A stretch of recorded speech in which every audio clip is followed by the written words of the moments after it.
Hello everyone and welcome back to Shadow Man Stories. I can picture some of you already in bed, maybe some of you just getting home from work. Wherever you are, whatever time it is, I'm glad you're here.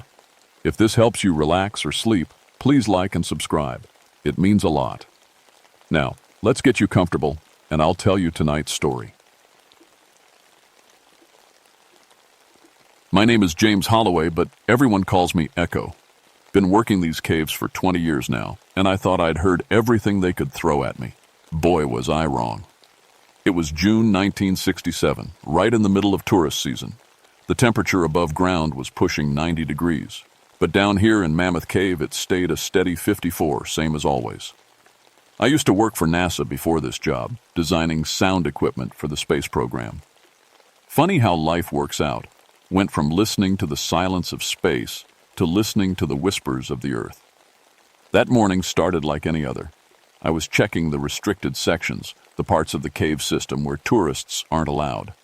The military had been doing some kind of research down there back in the 50s, something about sound and psychology.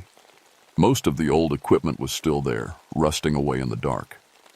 I was walking through section K7 when I found them. 3 tourists, all dead. But not dead in any way that made sense. Their eardrums had exploded from the inside, not burst. Exploded like someone had set off tiny bombs in their heads. Worse yet, their vocal cords were gone. Not damaged or torn. Gone. Cut out clean as a whistle, like a surgeon had done it. But that wasn't the strangest part. The strangest part was that they were smiling. I'd seen plenty of bodies in my time. Cave-ins, falls, heart attacks. People don't die smiling unless they're at peace. These 3 looked like they'd just heard the most beautiful sound in the world. I called it in, of course. Within an hour, the place was crawling with investigators. Local sheriff, state police, even some federal boys who wouldn't say which agency they worked for. They took pictures, asked questions, and told me to keep my mouth shut about what I'd seen. That's when I started noticing the sounds. At first, it was just little things. Eesh. Chews that lasted too long. Footsteps with no one there to make them. The cave system was huge, over 400 miles of mapped passages, so strange sounds weren't unusual. But these were different. These sounded like voices. I'm a sound engineer, trained to understand acoustics. I know how sound travels through rock and water and air. I know why caves have echoes and how they bounce around. What I was hearing shouldn't have been possible. The voices seemed to come from inside the stone walls, not echoing through passages, but actually from inside the rock itself. Sometimes I could almost make out words. Sometimes it sounded like singing. Beautiful, haunting songs that made my chest ache. I tried to record them with my equipment, but every time I played the tapes back, all I heard was silence. Yet I could swear I heard the voices while I was making the recordings. The worst part was that the voices were familiar. Not people I knew exactly, but voices I'd heard before. In dreams, maybe. Or memories I couldn't quite place. I started having trouble sleeping. Every time I closed my eyes, I heard them calling my name. Not James or Holloway, but Echo. They said it like they knew me, like they'd been waiting for me. 3 days after finding the bodies, I went back to section K7. I told myself I was just doing my job, checking for structural damage, but really, I had to know what was down there. The section looked the same as always. Dark limestone walls, narrow passages, the old military equipment covered in dust and cobwebs, but something felt different. The air itself seemed to vibrate, like the whole cave was holding its breath. That's when I found the first document. It was wedged behind one of the old machines, yellowed with age. The letterhead said, Project Resonance. Classification level, eyes only. The date was 1953. I read it by flashlight, my hands shaken. G more with each line. Test subjects responded well to acoustic frequency manipulation. Subjects report hearing voices of deceased colleagues during exposure. Recommend increased intensity. For next phase. Note: 3 subjects from previous trials remain missing. Search efforts suspended. Missing subjects, just like the 3 tourists I'd found. I stuffed the document in my jacket and kept exploring. The passage split into 2 branches, one that led back toward the main cave system and one that angled deeper underground. The air coming from the deeper passage was warm and humid, which made no sense. The temperature down here never changed. I should have gone back. Should have turned around right then and reported what I'd found. Instead, I followed the warm air deeper into the dark. The passage opened up into a chamber I'd never seen before, and I thought I knew every inch of these caves. It was huge, big enough to hold a small airplane, and the walls were covered with equipment I didn't recognize. Not the rusty junk from the 50s, but newer stuff. Cables and speakers and machines that hummed with electricity. Someone had been using this place recently. I swept my flashlight across the chamber and froze. On the far wall, someone had painted names in what looked like dried blood. Dozens of them. Some I recognized from missing person reports over the years. Others were names I'd never heard before. At the bottom of the list, in fresh red paint, were 3 new names: Sarah Chen, Michael Torres, Rebecca Walsh. The tourists I'd found 3 days ago. My flashlight beam caught something else. In the center of the chamber sat a chair made of metal and wires, like something from a mad scientist's laboratory. Leather straps hung from the armrests. Dark stains covered the seat. That's when I heard it for the first time. Not just voices, but a voice I knew. Echo. I spun around, but there was no one there. The voice seemed to come from everywhere at once. The walls, the ceiling, the air itself. Echo, we've been waiting for you. The voice belonged to Dr. Marcus Webb. I was sure of it.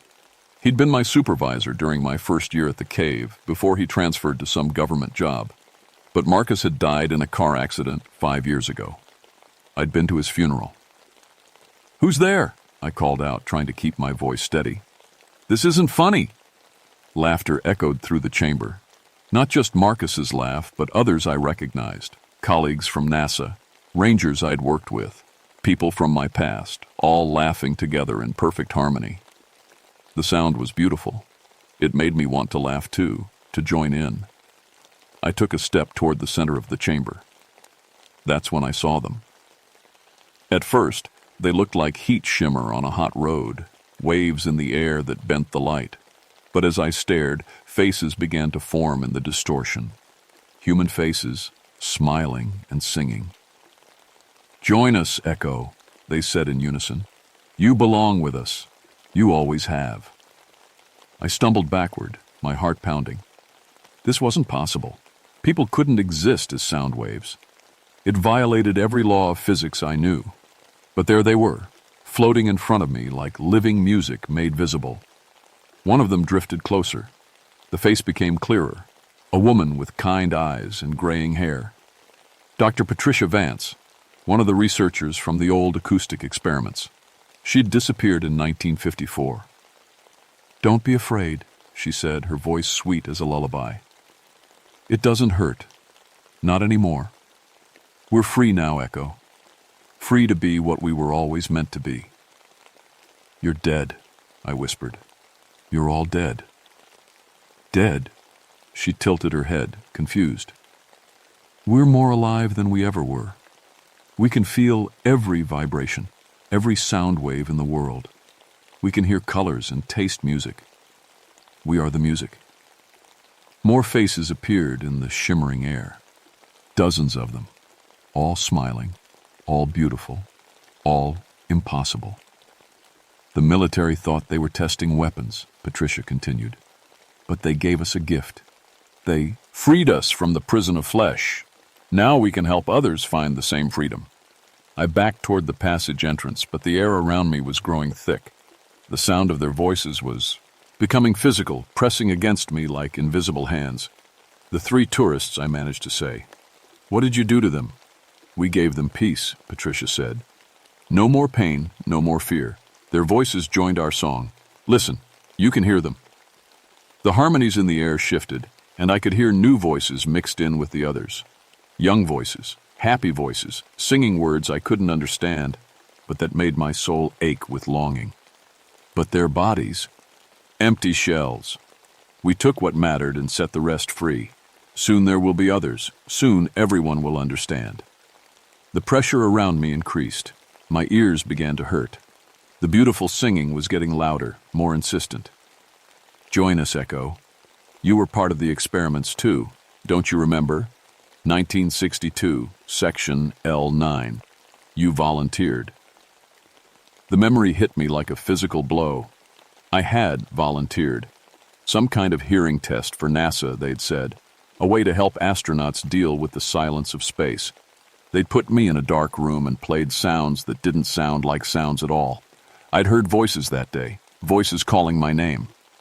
"You've been changing ever since," Patricia said. "Why do you think they call you Echo? You've been one of us all along." My vision blurred.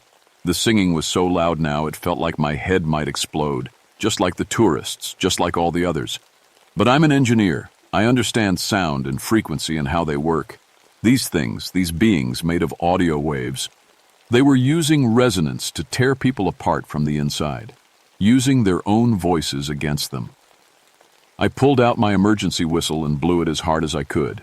The sharp, piercing note cut through their song like a knife. The faces in the air wavered and screamed. In the moment of confusion, I ran. Behind me, they called my name over and over. Echo, Echo, Echo. But I kept running, even as their voices followed me through the passages, promising peace and freedom and an end to all the loneliness I'd carried my whole life. I made it back to the main cave system, but I didn't feel safe. How could I? The things I'd seen, the Resonance Collective, I started thinking of them. They weren't bound by walls or distance. They were made of sound itself and sound travels. I tried to file a report about what I'd found, but Sheriff Watson just looked at me like I'd lost my mind. When I showed him the document from Project Resonance, he took it and told me he'd look into it. I knew he'd just file it away and forget about it. That night, I heard them in my trailer. Whispers coming from the water pipes, voices singing from the electrical outlets. They'd found where I lived. Echo, they called softly. Come back to us. We're incomplete without you. I tried wearing earplugs, but it didn't help. They weren't coming through my ears anymore. They were inside my head, vibrating through my skull bones, speaking directly to my brain. I didn't sleep that night, or the next. On the third day, another tourist went missing. Sandra Reeves, a school teacher from Ohio.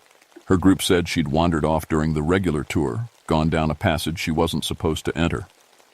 They found her purse near the entrance to Section K7. I knew where she'd gone. I knew what had happened to her. This time, I went to the state police, told them everything. They listened politely and then suggested I take some time off. Stress, they said, happens to a lot of park rangers. Too much isolation. But I wasn't isolated. I had dozens of voices for company now, singing to me day and night. That evening, a black sedan pulled up to my trailer. 2 men in suits got out, the kind of men who worked for agencies that didn't have names. I'd seen their type during my NASA days. "Mr. Holloway," the taller one said, "we need to talk." They came inside without being invited. The shorter one, who never gave his name, did most of the talking. "You've been asking questions about Project Resonance," he said. "That's classified information, national security." "People are dying," I told him. "There's something down there, something the experiments created." The tall agent smiled, but it didn't reach his eyes.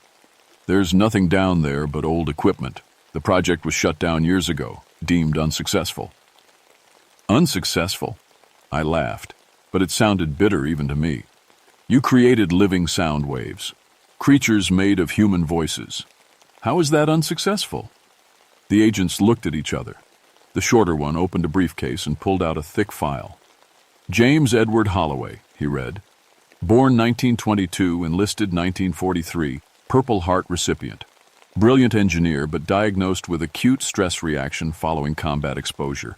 Recommended for experimental treatment 1962. My blood went cold. What experimental treatment? Acoustic therapy, designed to help veterans cope with trauma-induced auditory hallucinations. You volunteered, Mr. Holloway. The treatment was successful. Your hallucinations stopped." "They weren't hallucinations," I whispered. "They were real. They're still real." The agent closed the file. "Mr. Holloway, you've been hearing voices for 15 years. The treatment didn't cure you. It just taught you to function with them. What you think you've seen in the caves is a manifestation of your existing condition, triggered by the stress of finding those bodies. They were good. almost had me convinced. But then I heard Patricia's voice, soft and sad, coming from the radio in the corner. "Don't listen to them, Echo. They're afraid of what we've become. They want to keep us trapped." The agents didn't react to the voice. They couldn't hear it. "We're going to recommend you for immediate psychiatric evaluation," the tall agent said, "for your own safety and the safety of others." That's when I realized they weren't here to help. They were here to silence me, in way or another, just like they'd silenced everyone else who knew about Project Resonance. "I need to pack a bag," I said. They let me go to my bedroom. While I was in there, I opened the window and climbed out.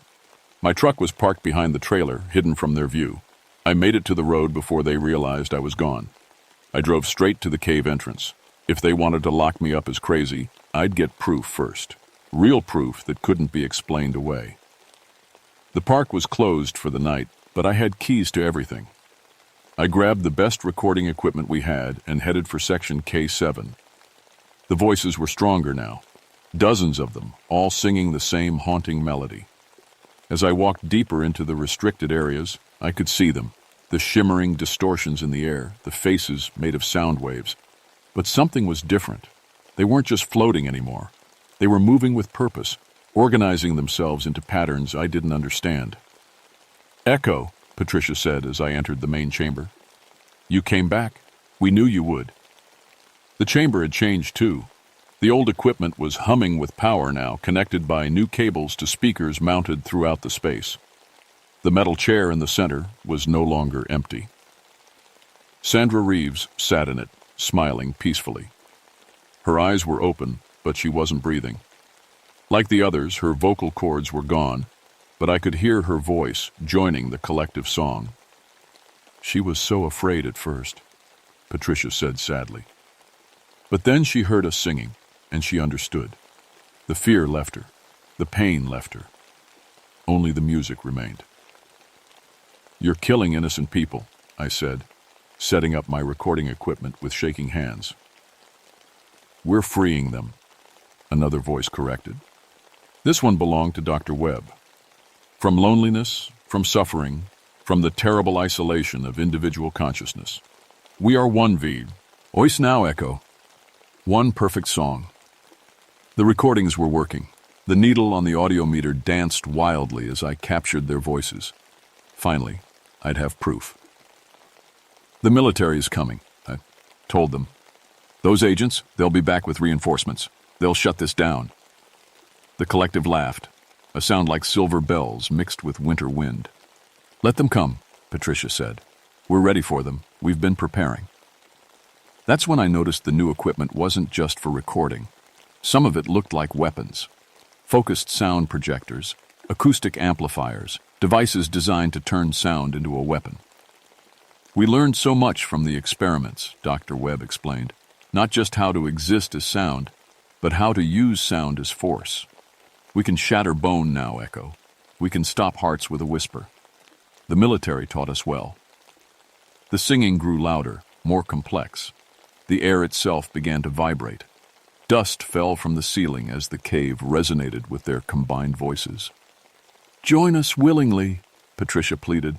"It's so much easier when you don't fight it. So much more beautiful." I looked at Sandra Reeves, still smiling in that terrible chair.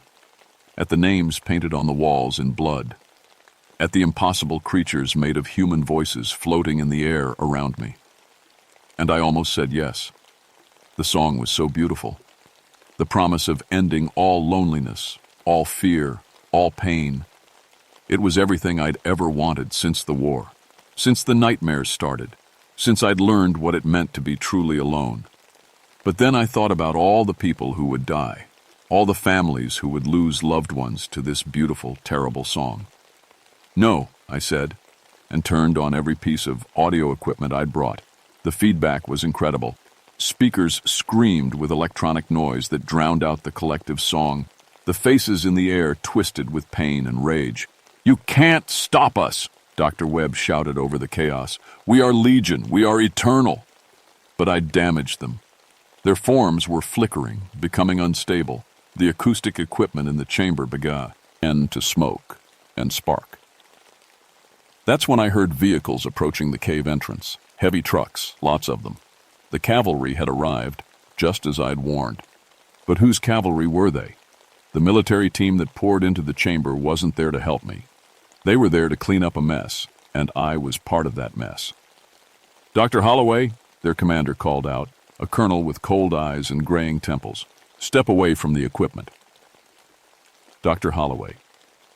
They knew about my NASA background, my work on acoustic systems. This wasn't a rescue, it was a containment operation. "You've been monitoring me," I said, still keeping my feedback equipment running. The resonance collective was weakened, but not gone. They hovered at the edges of the chamber, waiting.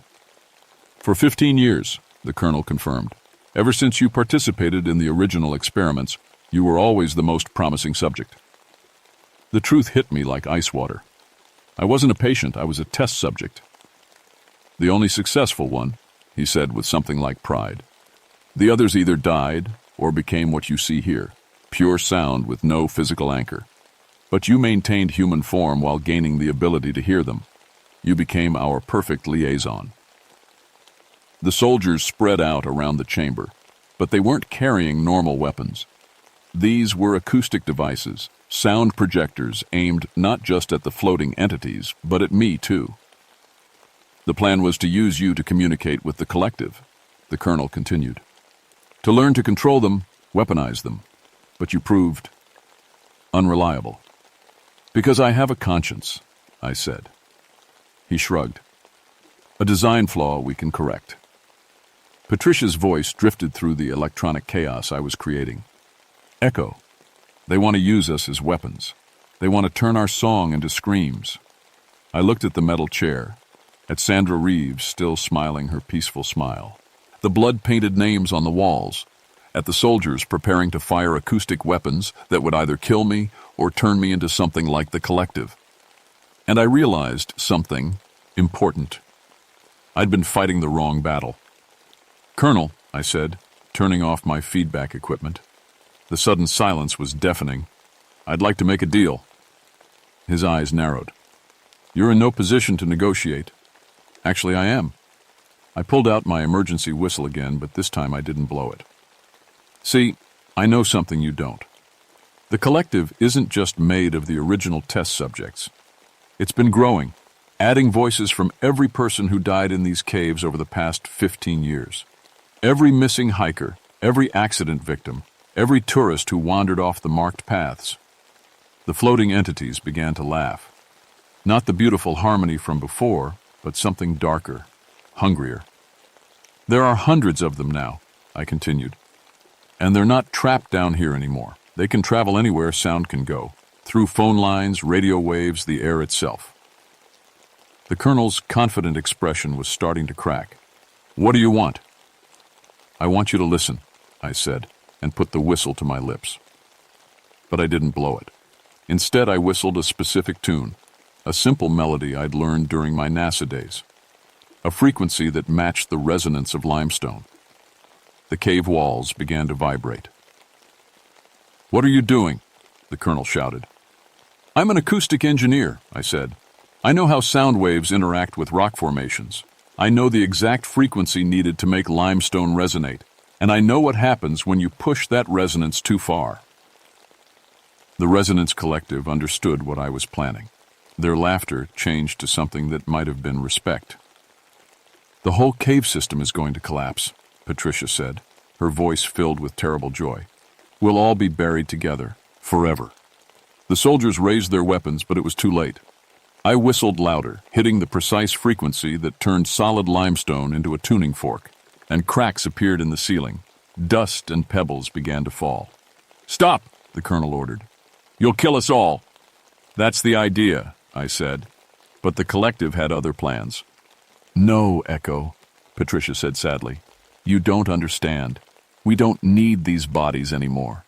But you do." The entities surged forward, flowing around me like water made of music. Instead of attacking, they formed a protective barrier between me and the soldiers. "We've been waiting for you to come home," Dr. Webb said. "Not to join us, but to free us. to give us what we've always wanted, which is silence. The truth was so simple, so heartbreaking, that I almost dropped the whistle. They weren't trying to convert people to their collective, they were trying to die. The experiments didn't just turn us into living sound, Patricia explained as the cave shook around us. They trapped us as living sound. We can't rest, can't sleep, can't find peace. We've been screaming in harmony for 15 years, Echo. We're so very tired. The soldiers opened fire with their acoustic weapons. The sound waves passed right through the collective entities and hit me like physical blows. My ribs cracked. Blood poured from my ears. But the collective absorbed the weapon sounds, grew stronger from them. Thank you, they whispered together. Now we have enough power for what needs to be done. They turned their combined voices on the cave structure itself. Not the gentle resonance I'd been creating, but a focused acoustic assault that liquefied stone. The ceiling collapsed in massive chunks. Soldiers screamed and ran for the exits. But the passages were collapsing too. The entire cave system was coming down. Why? I gasped, my lungs filled with limestone dust. Because someone has to bear witness, Patricia said. Someone has to remember what they did to us, what they tried to make us do. The collectives, Orms were becoming unstable, their voices growing faint. The effort of destroying the cave was destroying them too. Tell them, Dr. Webb said as his face began to fade. Tell them we chose silence over slavery. One by one, their voices stopped singing.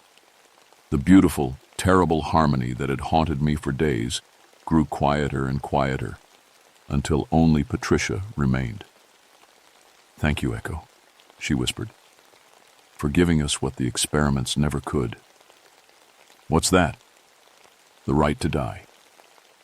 Her voice faded to nothing, and suddenly I was alone in the collapsing cave with only the sound of my own labored breathing and the rumble of falling stone. I woke up in a hospital bed 3 days later. The doctors said it was a miracle anyone survived the cave-in. Structural failure, they called it. Old limestone, too many tourists, natural settling, no mention of acoustic weapons or living sound waves or classified military experiments. They told me 8 soldiers had died in the collapse. The colonel wasn't one of them. He'd made it out, probably with his classified files and his orders to contain the situation. My hearing was damaged, severe tinnitus in both ears, partial deafness on the left side. The doctor said it was from the cave-in, but I knew better. It was from the acoustic weapons the soldiers had used on me. Sheriff Watson came to visit on the 4th day. He brought me a box of my personal effects recovered from the cave entrance. Heard you were down there doing some kind of geological survey, he said carefully. Hell of a thing, that collapse. Good thing you made it out. Inside the box were my recording devices. The tapes were all blank, of course. No evidence of what had really happened down there. Found something else, too, Watson said, pulling out a manila folder. Wedged under your truck seat. Looks like historical documents about the cave system. Might be worth something to a collector. He left the folder on my bedside table and walked away without another word. Smart man. He knew when to ask questions and when to mind his own business. The folder, contained copies of all the Project Resonance files I'd found. Every classified document, every test result, every record of what the military had done to those people. Watson must have made copies before the federal boys took the originals away. I spent 2 months in the hospital recovering. When I got out, I found that Section K7 had been permanently sealed. Official reason: geological instability. The whole area was now off-limits to everyone, including park personnel. But sometimes, on very quiet nights, I think I can still hear them. Not the collective. They found their peace when the cave came down. But the others, the 3 tourists, Sandra Reeves, all the people who'd been converted before I stopped the experiments. Their voices are different now, not the beautiful harmony of the collective, but something sadder, lonelier. Individual voices lost in the dark, still singing, still trying to find their way home. I moved away from Kentucky after that, got a job at a small college in Vermont, teaching physics to kids who've never heard of Project Resonance or acoustic warfare or the military applications of sound. But I kept the files, all of them, because Patricia was right. Someone needs to bear witness. Someone needs to remember what happened down in those screaming caverns and why 137 people chose to die rather than live as weapons. The official reports say the cave-in was an accident. The families of the victims were told their loved ones died instantly, without pain. The surviving soldiers were transferred to classified positions and sworn to secrecy. The truth is buried under 1,000 tons of limestone. But I remember. And sometimes, when the tinnitus gets really bad and my damaged ears pick up frequencies they shouldn't be able to hear, I think the voices remember me too. They're waiting, those lost souls who never found peace.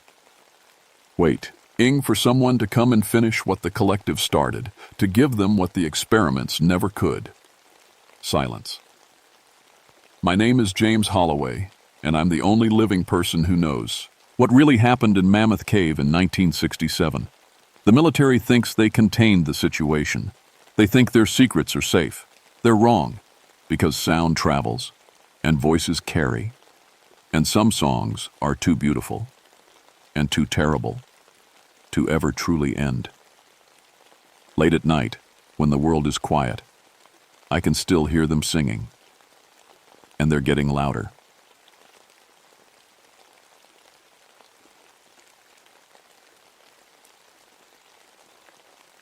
My name is Dorothy Ashford, but everyone calls me Dot. I'm 28 years old and the first woman ranger in this part of Pisgah National Forest. That might not sound like much to you, but in 1957, it means everything to me. I earned this job the hard way. 3 years as an Army nurse in Europe during the war, patching up boys who should have been playing baseball instead of bleeding out in French mud. When I came home, I couldn't stand being cooped up in some hospital. So I applied to the Forest Service. They said no, twice. The third time, I showed up with my discharge papers and my nursing certificate and told them I could handle anything these mountains could throw at me. Turns out I was wrong about that. It's late November now, deer hunting season. The first hard freeze hit 2 nights ago, and everything's gone quiet in that particular way forests get when winter starts settling in. I'm on a 3-day solo patrol up near the old Civilian Conservation Corps camp by Looking Glass Rock. Hurricane Hazel tore through here 3 years back, washed out the bridge and knocked down the radio tower. Nobody comes up here anymore except hunters who don't mind the extra hiking. The CCC boys built this camp back in the 30s. Good work, too. Stone foundations that'll outlast us all. Wooden barracks that still keep the rain out even if the roofs sag a little. But there's something about this place that's always felt wrong to me. Maybe it's because of the stories. 23 young men worked this camp from 1934 to 1937. By the time they packed up and left, only 18 were accounted for. 5 just disappeared.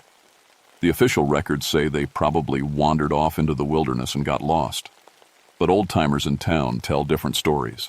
They talk about screaming that echoed off the mountains at night, about medical experiments, about things that weren't quite human walking between the trees. I never put much stock in ghost stories.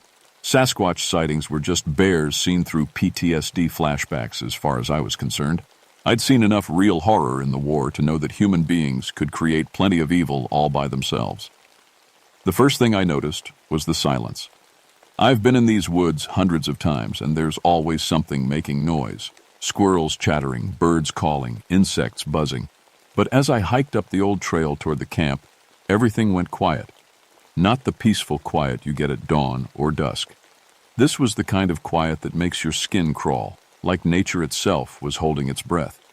The second thing I noticed was the smell. It hit me about a quarter mile from the main camp. Sharp and clean, like the hospital smell that still sometimes wakes me up at night. Ether, formaldehyde, that antiseptic scent that means medical things, surgical things. It didn't belong out here in the wilderness. I stopped walking and checked my gear. My service revolver sat heavy on my hip, 6 rounds of .38 special that I hoped I wouldn't need. My first aid kit was standard Forest Service issue, nothing fancy, but enough to handle the usual hunting accidents. My radio was dead weight until I could get back down the mountain to where the signal reached. The camp came into view just as the sun started dropping behind the ridge. 4 wooden buildings arranged around a central courtyard with the old infirmary set apart from the rest. Everything looked exactly like it should. Weathered wood, broken windows, weeds growing up through the foundation stones. Everything except the infirmary. The windows there were clean. Not just unbroken. Clean. Like someone had washed them recently. And through those windows, I could see something that made my blood turn cold. Medical equipment. Gleaming metal instruments laid out on white cloth, just like in the Army hospital where I'd learned to save lives. But these instruments were arranged with a precision that spoke of something else entirely. They were arranged to take lives apart. I'd come up here to investigate reports of poachers. 3 hunters had gone missing in the past month, and their families were starting to ask uncomfortable questions.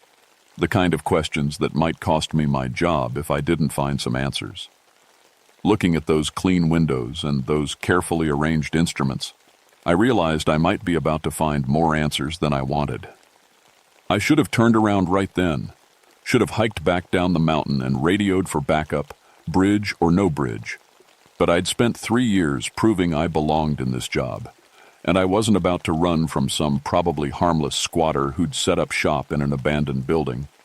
I was wrong about the harmless part. I approached the infirmary slowly, my hand resting on my gun but not drawing it. The door hung open, creaking slightly in the wind that had started to pick up. The smell of antiseptic got stronger with each step. Inside, the building looked like it had been frozen in time. 3 metal tables sat in perfect alignment down the center of the room. Medical cabinets lined the walls, their glass doors reflecting the late afternoon light. Everything was clean, organized, ready for use.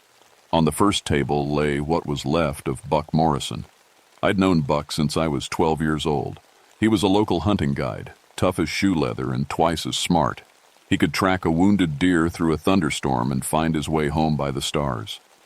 Finding Buck Morrison lost in these mountains would be like finding a fish that had drowned. But Buck hadn't gotten lost. Someone had opened him up like a textbook. I'd seen plenty of field surgery during the war, worked on boys who'd been torn apart by shrapnel and bullets. But this was different. This was precise. Professional. Buck's chest had been opened with surgical cuts, his ribs spread wide to expose tos. He organs beneath. His heart was gone, removed with the kind of skill that takes years of medical training to develop. The worst part was his face. His eyes were wide open, staring at the ceiling, and his mouth was frozen in a scream. But there was something else in his expression, a kind of terrible awareness, like he'd been conscious when it happened. I backed away from the table, my medical training warring with my human instincts. The nurse in me wanted to examine the body, to understand what had been done to him. The woman in me wanted to run screaming into the woods. That's when I heard the footsteps. Slow, deliberate steps coming from somewhere deeper in the building. Too heavy to be human, but with a rhythm that spoke of intelligence, of purpose. I drew my gun and called out, "This is Ranger Ashford with the Forest Service. Identify yourself." The footsteps stopped. In the silence that followed, I heard something that made my skin crawl. The sound of metal instruments being moved around, rearranged with careful precision, like someone preparing for surgery. I moved toward the sound, my gun raised and ready. The hallway beyond the main room was darker, lit only by the fading daylight that filtered through dirty windows. Doors lined both sides, most of them closed. The sound was coming from the last room on the left. I reached the doorway and peered inside. What I saw there broke something fundamental in my understanding of the world. It was an operating room. Not an abandoned room that someone had set up to look like an operating room. This was the real thing. Bright surgical lights hung from the ceiling, casting harsh white light over everything. A proper operating table sat in the center, complete with leather restraints. Cabinets full of medical instruments lined the walls, everything organized with military precision. and standing over the table was some thing that couldn't exist. It was 12 feet tall, covered in dark fur that looked almost black in the surgical lighting. Its arms were as thick as tree trunks, ending in hands that were clearly adapted for gripping and manipulating. But these weren't the clumsy paws of an animal. They had opposable thumbs, and they moved with the practiced precision of a surgeon. The creature looked up at me with eyes that held far too much intelligence. In its massive hands, it held a scalpel that looked tiny against its size but was obviously designed for its grip. On the table beneath it lay Tom Hendricks, another local hunter. Tom was very much alive, his chest rising and falling in short, panicked gasps. His shirt had been cut away, and his skin was marked with precise lines drawn in some kind of medical marker, like a surgeon mapping out an operation. The creature, I couldn't think of it as an animal, not with those intelligent eyes, tilted its head at me in what might have been curiosity. Then it spoke. Not words, exactly, but sounds that carried meaning, like it was trying to communicate in a language I didn't understand. It gestured with the scalpel toward Tom's chest, then toward me, as if asking for my professional opinion. That's when I understood what I was looking at. This thing wasn't just killing people. It was studying them, learning from them, and it thought I might be interested in helping. I raised my gun and pulled the trigger. The bullet hit the creature's center mass and knocked it backward a step. Dark blood splattered across the white walls of the operating room, but the thing didn't go down. It looked at the wound in its chest with what I can only describe as scientific interest, then turned those intelligent eyes back to me. It was evaluating me, deciding whether I was a threat or a potential colleague. I grabbed Tom by the shoulders and hauled him off the table. He was conscious but in shock, his eyes wide and unfocused. I could see shallow cuts across his chest where the creature had started its work, but nothing that would kill him if he could get out of here. "Can you walk?" I whispered. Tom nodded, though I wasn't sure I believed him. I kept my gun trained on the creature as we backed toward the door. It made no move to follow us, just watched with those terrible, intelligent eyes. We made it out of the infirmary and into the growing darkness outside. Tom collapsed against me, his legs finally giving out. "It's been watching me for days," he whispered. "Following me through the woods. I thought it was just a bear at first, but bears don't. They don't use tools." I looked back at the clean windows of the infirmary and saw the creature standing there watching us. It had draped something white around its shoulders, a lab coat, I realized. An actual medical lab coat that it had somehow acquired and learned to wear. "We need to get you to a hospital," I said. But even as the words left my mouth, I knew it was impossible. The bridge was out, my radio was useless, and it would take at least 6 hours to hike down to where we could get help. In the dark, through terrain that the creature clearly knew better than we did, Tom grabbed my arm. "There are others," he said. "In the cave behind the mess hall. I saw it dragging something up there yesterday." I closed my eyes and tried to think like a ranger instead of like a terrified woman. I had a job to do. People were missing, and now I knew where they were. If there was any chance some of them were still alive, I had to try to help them. "Stay here," I told Tom. "Hide in the woods and don't come out until you see daylight. You can't go up there alone." I checked my gun. 5 bullets left. Not nearly enough, but it would have to do. "I'm a Forest Service ranger," I said. "This is what I signed up for." That wasn't entirely true, but it sounded better than admitting I was terrified and had no idea what I was doing. The cave was exactly where Tom said it. Would be a natural opening in the rock face behind what used to be the mess hall. The smell hit me before I even reached the entrance. That same antiseptic hospital smell, but underneath, it's something else, something organic and wrong. I had a flashlight, but I was afraid to use it. The creature might see the light and know where I was. So I felt my way into the cave by touch, one hand on the rock wall and the other holding my gun. The cave went deeper than I expected, branching off in several directions, but there was only one path that mattered, the one where the antiseptic smell was strongest. I found the first body about 50 yards in. It was Jimmy Walsh, a young hunter who'd gone missing 3 weeks ago. He was arranged on a flat rock like it was an operating table, His body opened with the same surgical precision I'd seen used on Buck Morrison. But Jimmy's body was different. The creature had removed organs, yes, but it had also added things. Metal implements had been sewn into his chest cavity, crude medical instruments that looked like they were meant to keep him functional even without his original parts. The creature was experimenting, learning, trying to understand how human bodies worked by taking them apart and putting them back together in new ways. I heard movement deeper in the cave and followed the sound. The passage opened up into a larger chamber, and what I saw there will haunt me until the day I die. The creature had turned the cave into a medical laboratory. Tables made from flat rocks held partially dissected bodies in various stages of the thing's research. Medical instruments, some obviously stolen from real hospitals, others crudely fashioned from metal and bone, hung from the cave walls in organized rows. And in the center of it all, very much alive and very much conscious, was Dr. Harold Pemberton. I recognized him from the old camp records I'd read.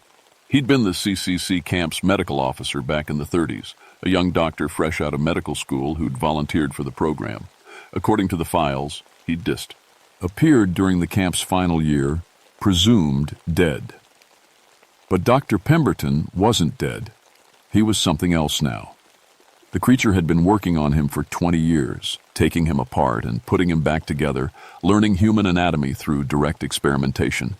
Pemberton's body was a patchwork of surgical scars and metal implements, his organs visible through windows cut into his torso. But he was alive, kept functional through the creature's crude but effective medical interventions. And he was conscious, aware. His eyes tracked my movement as I entered the chamber, and his mouth moved in what might have been an attempt to speak. The creature stood beside him like a doctor making rounds, checking its work with professional interest. When it saw me, it gestured toward Pemberton as if presenting a patient for my examination. That's when I realized what it wanted from me. It had learned surgery by experimenting on its victims, but its knowledge was limited. Crude. It wanted a real medical professional to teach it, to help it perfect its techniques. It thought I was here to help. The creature approached me slowly, its massive hands held out in what I realized was meant to be a non-threatening gesture. It made those same strange vocalizations I'd heard before, and this time I caught fragments of meaning. Not words, but concepts communicated through tone and gesture. It was trying to tell me about its work. It gestured toward Dr. Pemberton, then toward the other bodies arranged throughout the cave. Each one represented a different experiment, a different attempt to understand human physiology. The creature had been teaching itself medicine through trial and error, using the people of these mountains as its unwilling patients. But it had reached the limits of what it could learn on its own. It needed a teacher, someone with real medical training who could help it understand what it was doing wrong. I looked at Dr. Pemberton's ruined body and saw something that made my blood run cold. Despite everything that had been done to him, he was trying to communicate. His eyes were focused on me with desperate intensity, and his mouth was forming words that I couldn't quite hear. I moved closer, my gun still raised but no longer pointed directly at the creature. It watched my every move with those intelligent eyes, ready to react if I made any threatening gestures. Pemberton's voice was barely a whisper, but I caught enough to understand. "Kill me, please." The creature had kept him alive for 20 years, using him as a living textbook to study human anatomy. Every organ, every system, every function of the human body had been explored through direct observation. Pemberton had been conscious for all of it. I raised my gun, but not toward the creature. I pointed it at Dr. Pemberton's head. The creature moved faster than anything that size had any right to move. One massive hand knocked my gun aside while the other grabbed me by the throat and lifted me off the ground. Its grip was careful, controlled. It didn't want to damage me. Not yet. It carried me deeper into the cave, to a section I hadn't seen before. Here, the rock walls had been carved with symbols that looked almost like medical diagrams. Crude representations of human anatomy, surgical procedures, and something else. Symbols that might have been some kind of primitive medical notation. The creature had been keeping records of its work, learning, evolving. It set me down gently on a flat rock that had been shaped into an operating table. Metal restraints had been bolted into the stone, clearly designed for human proportions. This was where it brought its newest subjects. As it began to secure the restraints around my wrists, the creature continued its strange vocalizations. I realized it was explaining the procedure to me, the same way a surgeon might explain an operation to a medical student. It wanted me to understand what it was going to do. To appreciate the medical significance of its work. I thought about my service revolver, lost somewhere in the darkness. I thought about Tom, hopefully still hiding in the woods. I thought about all the people who had disappeared in these mountains, all the victims of this thing's twisted medical curiosity. But mostly, I thought about Dr. Pemberton, kept alive in agony for 20 years while this creature learned to be a surgeon using his body as a textbook. The creature picked up a scalpel, a real one, obviously taken from some medical facility, and held it up to the light. It was preparing to make its first incision when I started talking. "You're doing it wrong," I said. The creature paused. Its head tilted in that gesture I was starting to recognize as curiosity. "Your technique," I continued, forcing my voice to stay steady. "It's crude, inefficient. You're damaging too much tissue during your explorations." I had its attention now. It set down the scalpel and made questioning sounds. "I'm a trained surgical nurse," I said. 3 years of field surgery. I can teach you better methods, more precise techniques." It was a desperate gamble, but it worked. The creature began releasing my restraints, its movements excited and eager. It wanted to learn, needed to learn. "But first," I said, "you need to understand anesthesia, pain management. Your subjects die too quickly because you're causing unnecessary trauma." The creature led me to a section of the cave where it kept its medical supplies. Most were stolen or scavenged, but there was enough equipment here to stock a small field hospital. It had been collecting these things for decades, probably not fully understanding their purpose, but recognizing their medical significance. I found what I was looking for in a cabinet full of glass bottles and metal containers: ether, chloroform, several other anesthetic agents that the creature had acquired but didn't know how to use. "Watch carefully," I said, preparing a cloth with chloroform. "This is how you keep a subject unconscious during surgery." The creature leaned in close, eager to learn this new technique. I waited until its massive head was right next to mine, then clamped the chloroform-soaked cloth over what I hoped was its nose and mouth. It thrashed backward, surprised and angry, but the damage was done. The creature was tough, but it wasn't immune to anesthetic agents. It staggered around the cave for several seconds, knocking over equipment and tables, then collapsed with a sound like a falling tree.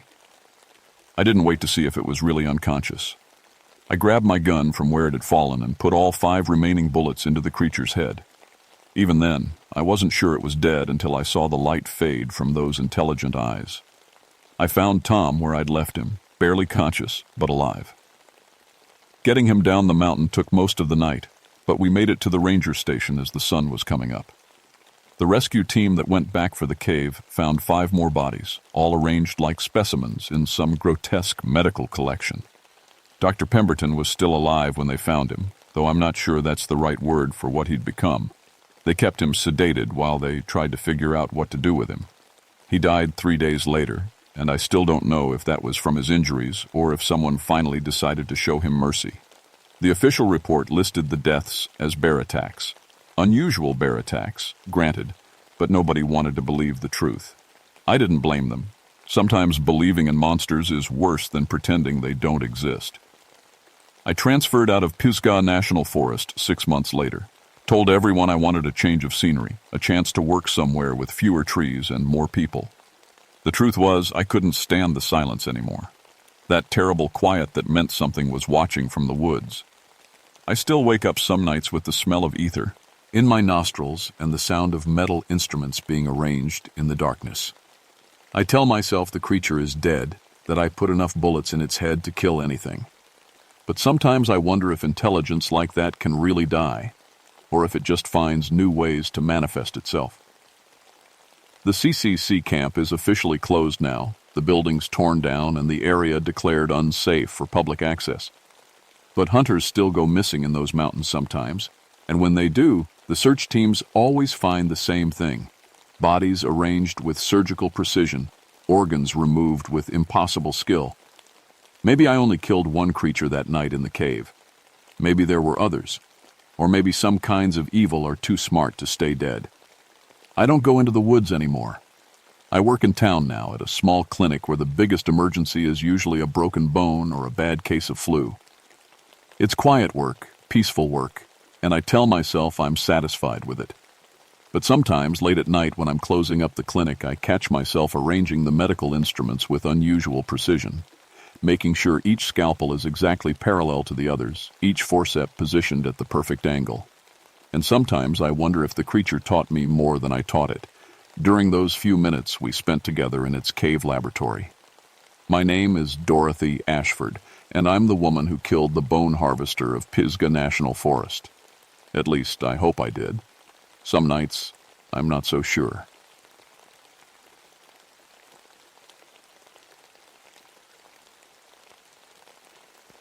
My name is Marcus Frost, and I've been a ranger in these Vermont woods for 28 years.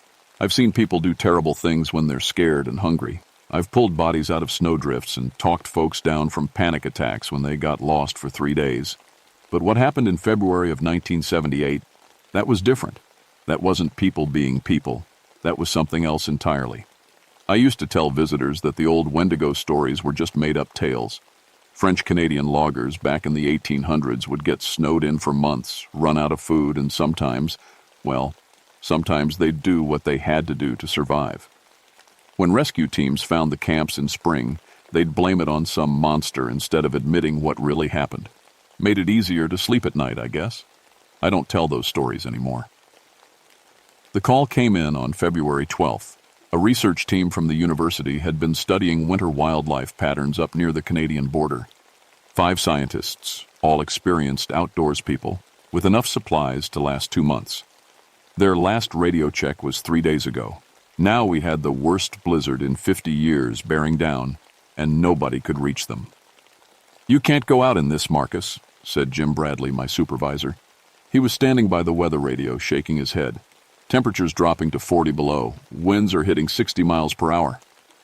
I was already packing my gear. Sleeping bag rated for 50 below. Emergency food for 10 days. Snowshoes. Compass. First aid kit. I'd done this dance before. "Those people are counting on us," I said. "Besides, I know those woods better than anyone. I can find them." Jim sighed. He knew better than to argue. "Take the radio. Check in every 6 hours." The drive up took 3 hours instead of 1. Snow was coming down so thick I could barely see the road.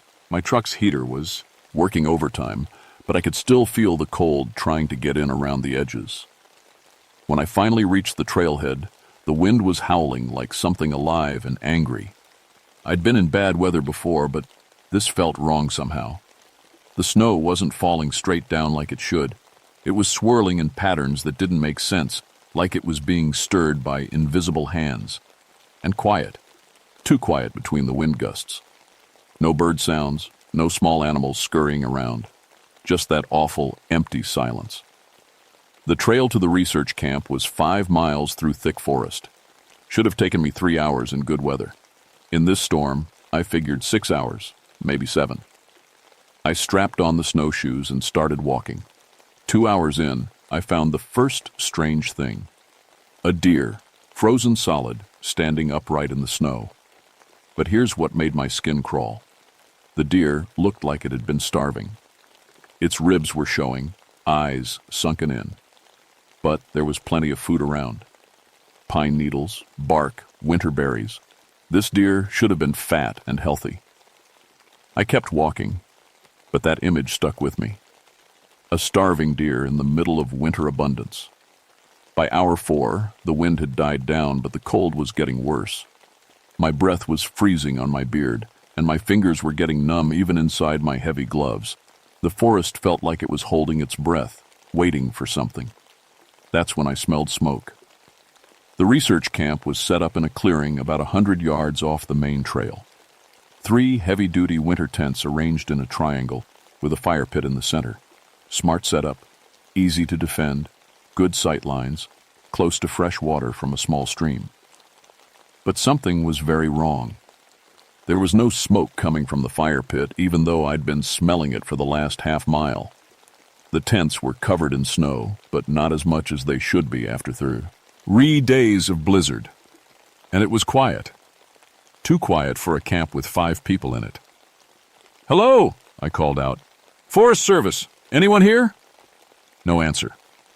I approached the first tent carefully. The zipper was open about 6 inches, flapping in the wind. I called out again, then opened it wider and looked inside.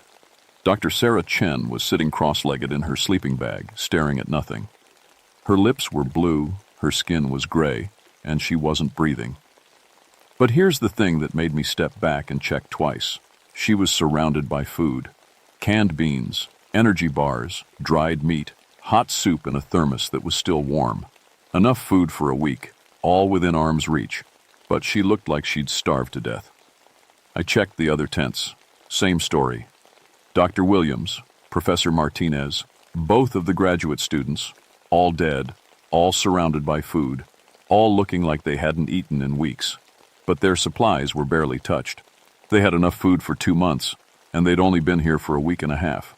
I got on the radio. "Base, this is Frost. I found the research team."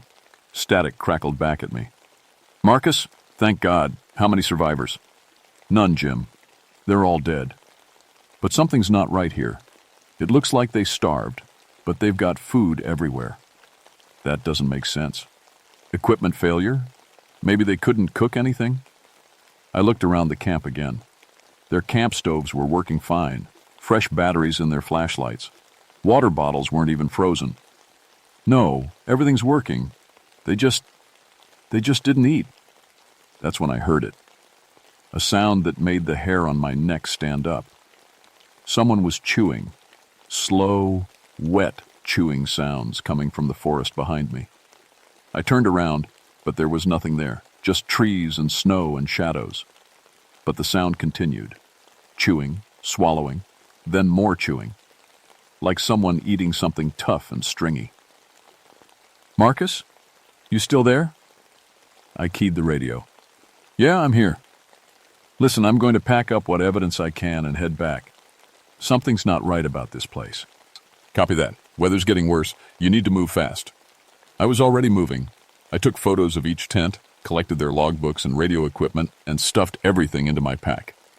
The whole time, those chewing sounds kept following me around the camp, never close enough to see, but always there. As I was leaving, I found their last log entry, written in Dr. Chen's handwriting. Day 12. Can't stop thinking about food. We have plenty, but nothing tastes right. Everything tastes like ash. Getting hard to swallow. Thompson says he's not hungry anymore, but he keeps staring at his hands. Wind sounds like crying. Something's wrong with this place. I looked back at the camp one more time. 5 people, surrounded by enough food to last weeks, and they'd all starved to death in less than 2 weeks. That's when I noticed my own stomach growling. Loud and angry, like I hadn't eaten in days. But I'd had a big breakfast just 6 hours ago. I reached into my pack for an energy bar, tore open the wrapper, and took a bite.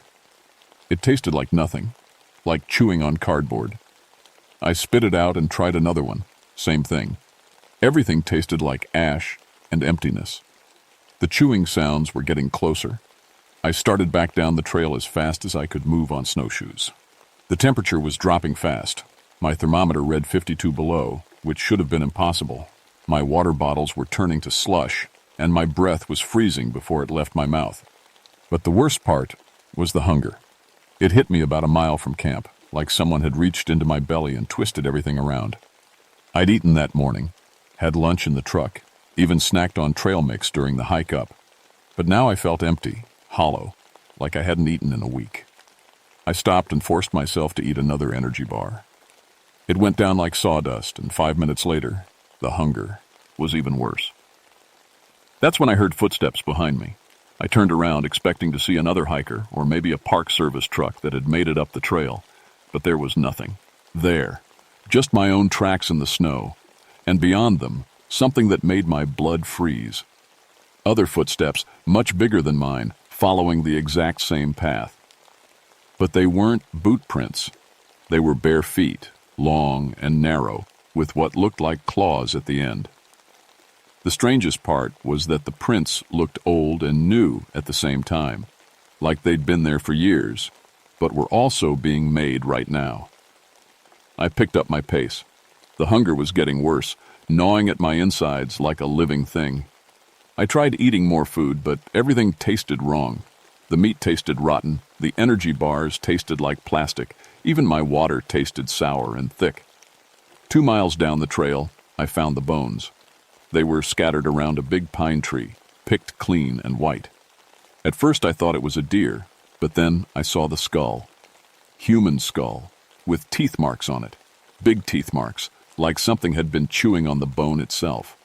More bones were scattered around, ribs, arm bones, leg bones. All of them looked chewed. But here's what really scared me. They weren't old bones. Some of them still had frozen bits of meat on them. The footprints in the snow led right to this spot, then circled around the tree 3 times, then kept following the trail. Following my trail. I got back on the radio. "Jim, this is Marcus. I need backup up here. Send everyone you can." Static. Then, "Marcus, we can't get anyone out in this weather. Roads are completely closed. You're on your own until morning." The hunger was so bad now that I was cramping up. I sat down against a tree and forced myself to eat an entire can of beans. It was like eating sand, mixed with motor oil, but I got it down. For about 10 minutes I felt a little better. Then I heard the crying. It was coming from ahead of me on the trail where I needed to go to get back to my truck. Someone was crying in the woods. So fall, and sad, like a lost child. But the sound was wrong somehow. Too deep, too hollow, like it was coming from the bottom of a well. I followed the sound for about 50 yards, and that's when I saw it. It was standing in a small clearing with its back to me. 15 feet tall, thin as a skeleton, wearing the torn remains of what might have been clothes a long time ago. Its ribs were showing through pale, gray skin. Its arms were too long, hanging down past its knees, ending in hands with fingers like icicles. It was crying and eating at the same time. Crying like a person, eating like an animal. In its hands was something that might have been a rabbit, but it was hard to tell because the thing was tearing into it with teeth that were too big and too sharp for any human mouth. I tried to back away quietly, but I stepped on a branch. The sound was like a gunshot in the quiet forest. The thing stopped crying, stopped eating. Slowly, it turned around to look at me. Its face was human, but wrong. Sunken cheeks, yellow teeth as long as my fingers, eyes that were completely black. But the worst part was that it looked hungry. Not just hungry, starving. Like it had never had a full meal in its entire existence. When it smiled at me, I saw that its teeth were covered in fresh blood. "So hungry," it said in a voice like wind through dead leaves. "Always so hungry." Then it started walking toward me. I ran. 28 years in these woods, and I'd never run from anything. Bears, yes. You back away slowly. Mountain lions, you make yourself big and loud. But this thing, whatever it was, made every instinct in my body scream the same thing. Run. I crashed through the forest, snowshoes catching on every branch and root. Behind me, I could hear it following. Not running, just walking, but somehow keeping up. Its footsteps were slow and steady, like it had all the time in the world. The hunger was getting worse. I could feel my stomach eating itself, twisting into knots. I stopped long enough to cram another energy bar into my mouth, but it was like trying to fill up a bucket with a hole in the bottom. Nothing satisfied it. Nothing even helped. I made it back to the main trail and turned toward my truck. 2 miles to go. I could make it. I had to make it. That's when I understood what had happened to the research team. It wasn't that they couldn't eat the food. It was that the food couldn't fill them up. Something had reached into them and opened up a hole that nothing could fill. They'd eaten and eaten and eaten, but they were still starving. Eventually, they'd just given up and let the hunger take them. And now it was happening to me. I tried the radio again. "Jim, I need you to listen to me carefully. Don't send anyone else up here. Not until summer. Not until this thing is gone." "Marcus, you're breaking up. Did you say don't send help?" "There's something in these woods, something that makes you hungry. The research team didn't die from the cold. They starved to death while surrounded by food. You hear me? They starved while eating." Static. "Marcus, you're not making sense. Just get back to the truck and come home." I wanted to explain, but I didn't have time. I could hear it behind me, getting closer, and I was starting to understand why it was hunting me. It wasn't just hungry. It was the hunger itself, the thing that lives in your belly when you haven't eaten for days, the thing that makes you think about eating your own arm when you're truly desperate. The research team had fed it with their fear and their starvation, and now it was bigger and stronger than before, and it wanted more. I reached my truck just as the sun was setting. The engine turned over on the third try, and I had the heater running at full blast within seconds. For the first time in hours, I felt safe. That feeling lasted about 30 seconds. The thing came walking out of the trees like it owned the place. In the headlights, I could see it clearly for the first time. Its skin was stretched tight over bones that jutted out at impossible angles. Its belly was swollen and hollow at the same time, like a drum made of flesh. And its eyes. Its eyes were the color of old ice, and they never blinked. It walked up to my truck and put one hand on the hood. Where it touched, frost spread across the metal in spiral patterns. "You can't run from hunger," it said, and its voice was right inside my truck, right inside my head. "Hunger follows you home. Hunger lives in your dreams. Hunger is all there is." I put the truck in reverse and hit the gas. The tires spun in the snow for a few seconds, then caught. I backed up about 50 feet, then spun around and headed down the mountain road as fast as I dared. In my rear-view mirror, I could see the thing standing in the road, watching me go. But it wasn't worried. It knew something I was just starting to figure out. I was taking the hunger with me. I made it back to town, but the hunger never left. I've eaten 3 meals a day for the last 47 years since that night, and I've never felt full. Not once. Every bite tastes like ash. Every meal leaves me emptier than before. The official report said the research team died of exposure and hypothermia. Equipment failure, they said. Happens sometimes in extreme weather. Jim believed me when I told him what really happened, but he never put it in writing. Some truths are too dangerous to write down. We closed that section of forest for the rest of the winter, and when spring came, we went back to look for evidence. We found the bones I'd seen, but they were old bones, decades old, maybe longer. We found the research camp, but their food was spoiled and rotten, like it had been sitting there for months instead of days. We never found the thing I saw that night. But sometimes, when the weather gets bad and the temperature drops below freezing, hikers report strange things. Footprints that are too big to be human. Sounds of crying in the forest. The smell of something rotting, even in the middle of winter. And sometimes, people go missing. Usually just one person at a time, never a group. They're always found eventually, but they're never the same. They eat constantly, but they never gain weight. They wake up in the middle of the night crying from hunger. Food tastes wrong to them, like ash and emptiness. I've talked to 3 of them over the years. They all tell the same story. They saw something in the woods, something tall and thin and hungry. It looked at them with eyes like old ice, and after that, nothing ever tasted right again. I retired from the Forest Service in 1995, but I still live in the same small town. I still get calls sometimes when hikers go missing or when strange things are reported in the deep woods. I tell people the same thing I told Jim that night in 1978. Don't send anyone else up there, not until summer, not until it's gone. But the truth is, I don't think it ever leaves. I think it's always up there, walking through the snow, following the scent of human hunger, waiting for someone to get lost, to get scared, to get hungry enough to feed it. My name is Marcus Frost. I've been hungry for 47 years. And if you ever find yourself in the Green Mountain National Forest when the temperature drops below freezing and the wind starts crying like something lost and afraid, remember this: don't trust your hunger, don't follow the crying sounds.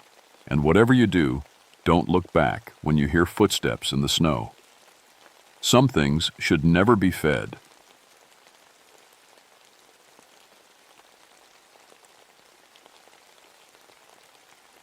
My name is Rebecca Shadowhawk, and I used to think I understood how people worked. I spent 6 years with the FBI, learning to read faces and voices like other people read books. I could spot a lie from across a room, tell you if someone was hiding something just by watching how they held their shoulders. That's why I became a ranger.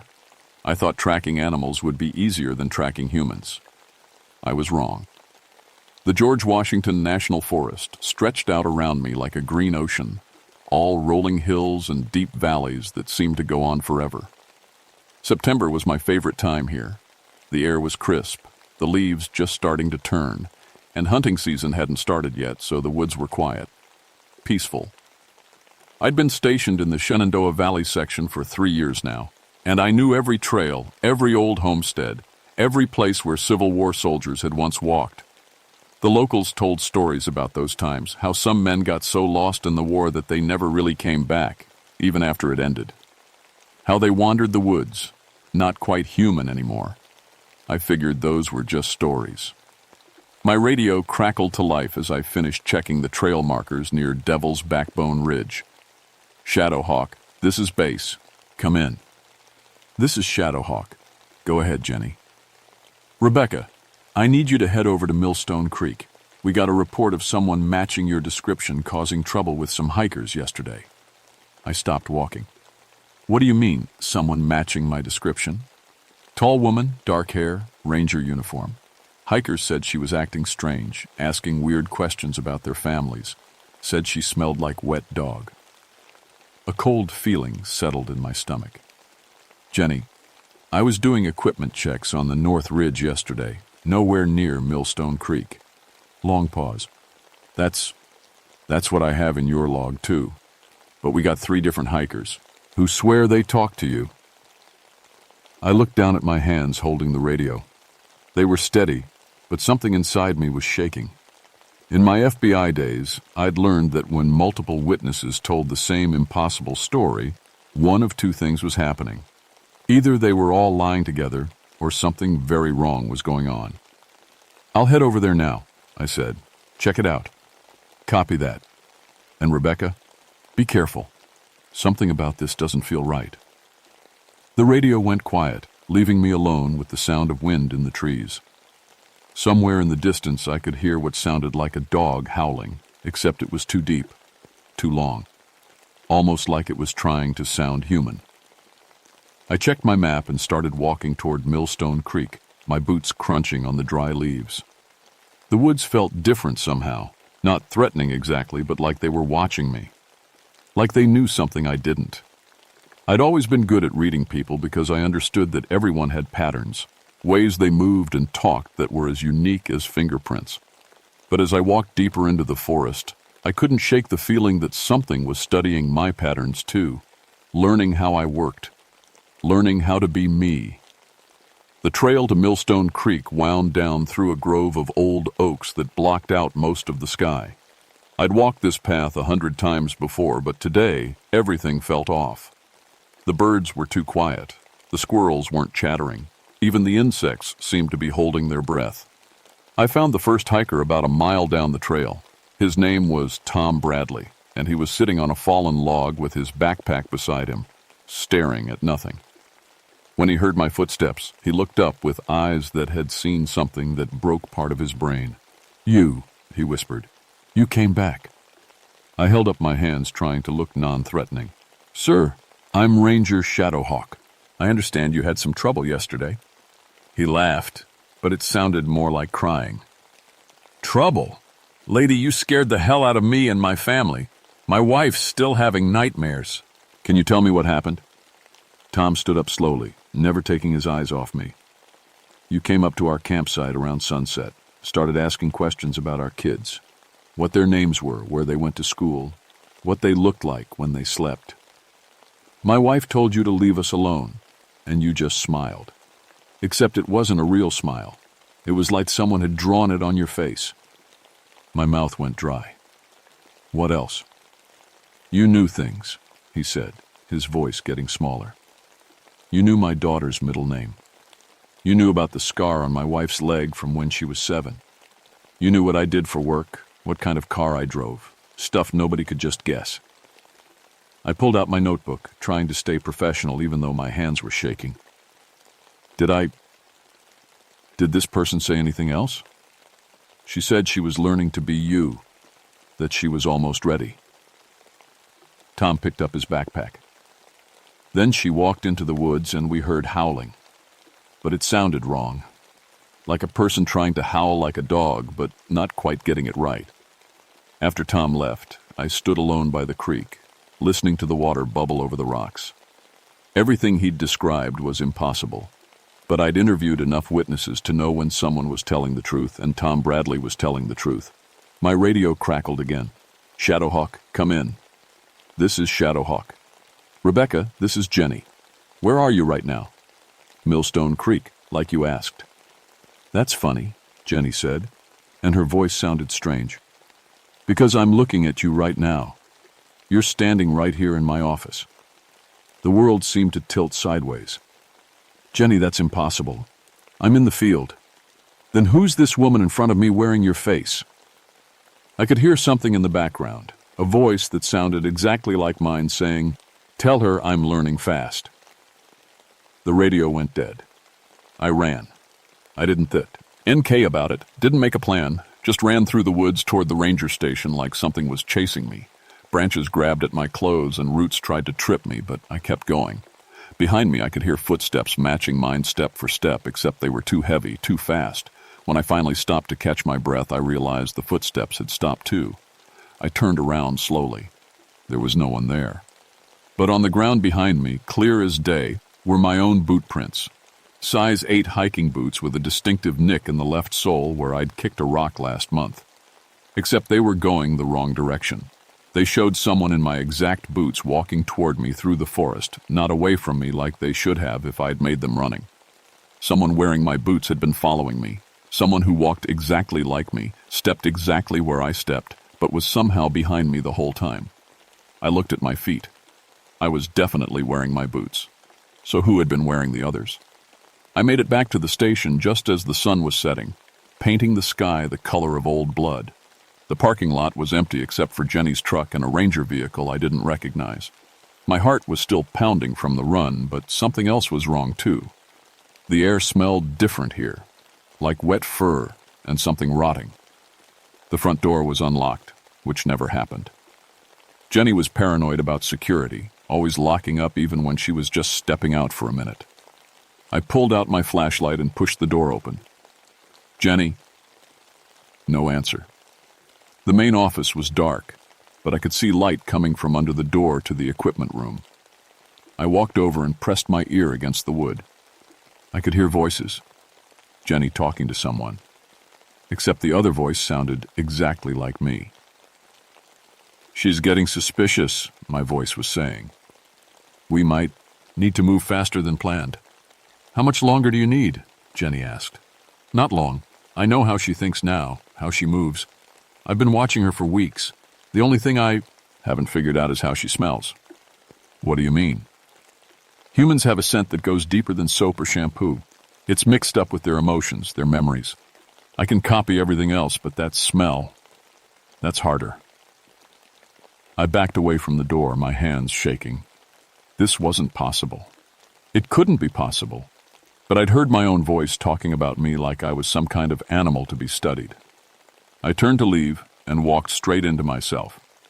She was standing in the doorway, wearing my face like a mask that fit perfectly. Same height, same build, same scar on her chin from falling off my bike when I was 12. But her eyes were wrong. Too bright, too focused, like a predator watching prey. Hello, Rebecca, she said in my voice. We need to talk. I reached for my gun, but she moved faster than anyone should be able to move. Her hand clamped around my wrist with fingers that felt too long, too strong. I wouldn't, she said, smiling with my mouth. I've been practicing being you for so long now. It would be a shame to end it before I got it perfect. What are you? I'm you, she said simply. Or I will be, once you're gone. I know everything about you now, Rebecca. Your FBI training, your fear of small spaces, how you take your coffee. I know about the case that made you quit, the one where you couldn't catch the killer because he was too good at being other people. My blood turned to ice.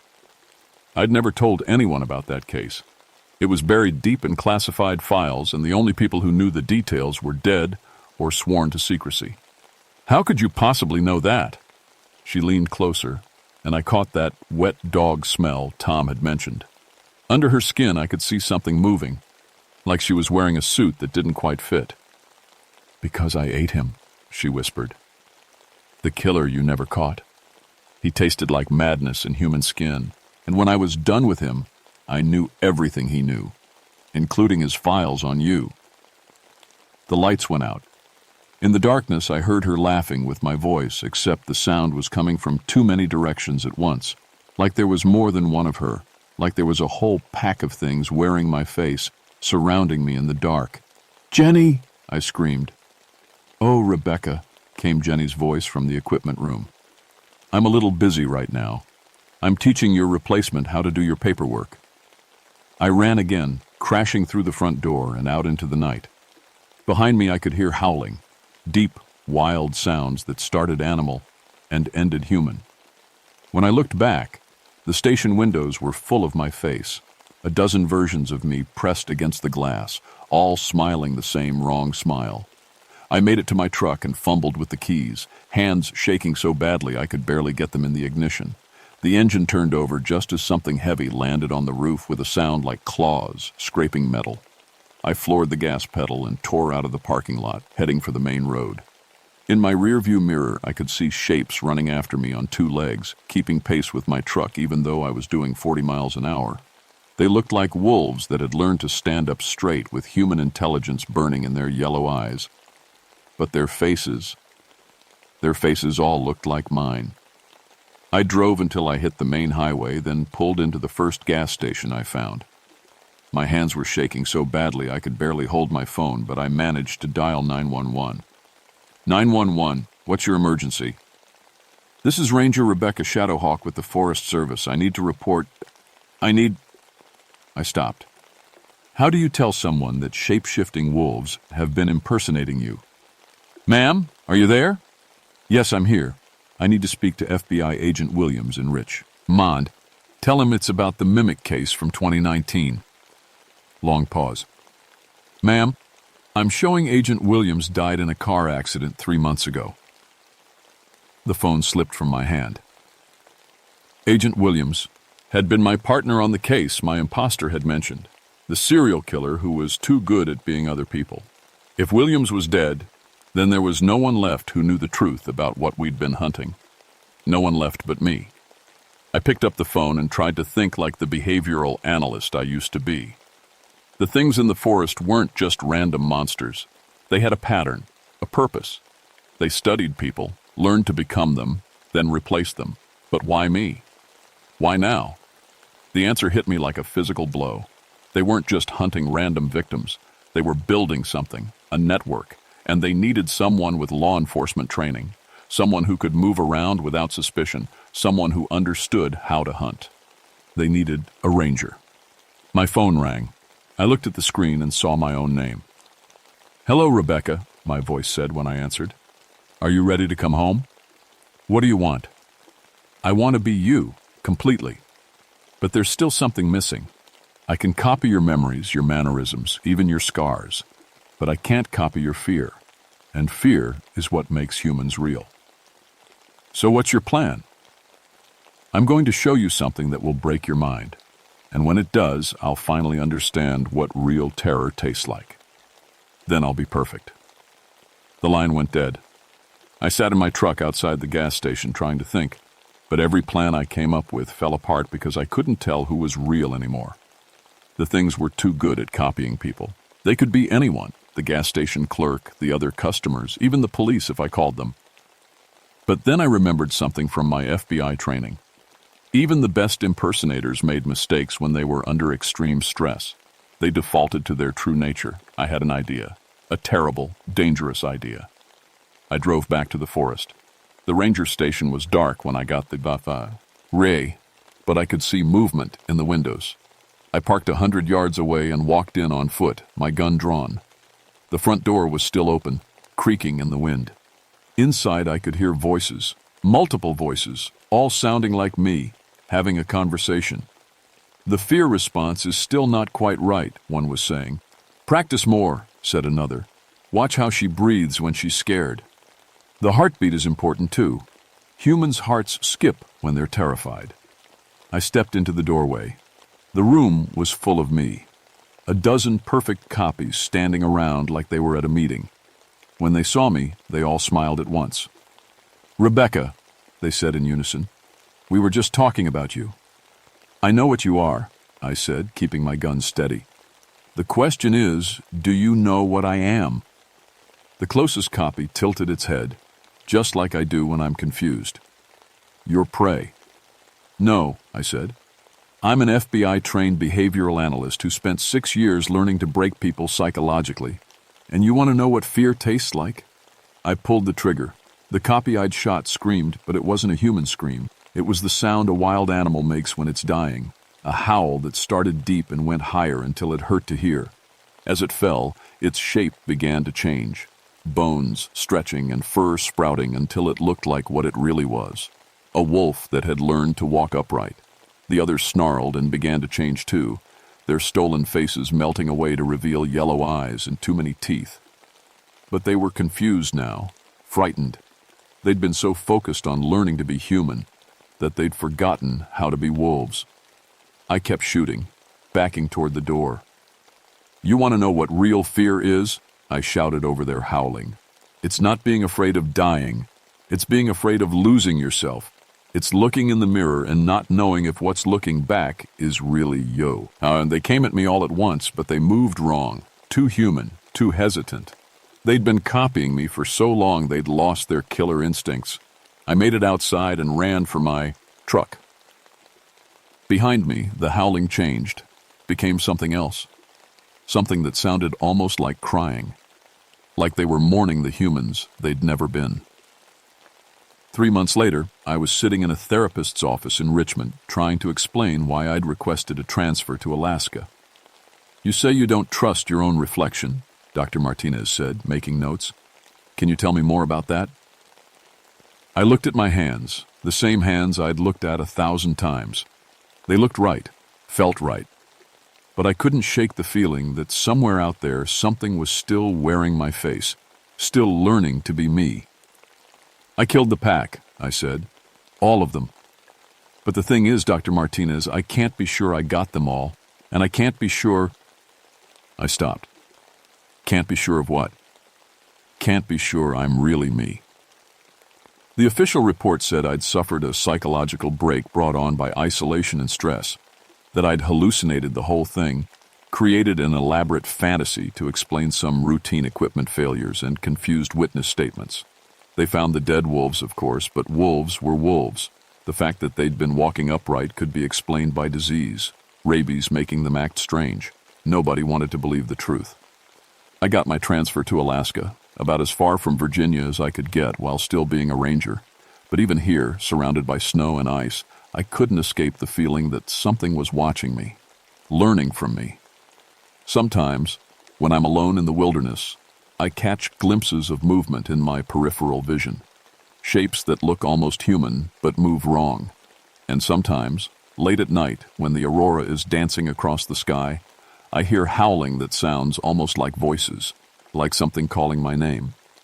I've developed habits now, little tests I do to make sure I'm still me. I check my reflection in mirrors, but I also check for things mirrors can't show. The way I think, the memories only I should have, the fear that lives in my chest like a cold stone. Because the thing about the mirror pack was that they were almost perfect, almost human. The only thing they couldn't copy was the one thing that makes us real, the absolute terror of not knowing who we are. But sometimes in the dark hours before dawn, I wonder if that's what I've become. A thing that's so afraid of not being human that it's forgotten how to be anything else. I still don't trust mirrors. But I've learned to live with the uncertainty because uncertainty is the most human thing of all. And in the deep forests of Alaska, where the wolves still run free and the nights last for months, I keep watching for faces that look like mine, because I know they're still out there, still learning, still hungry, and someday they might decide they're ready to try again.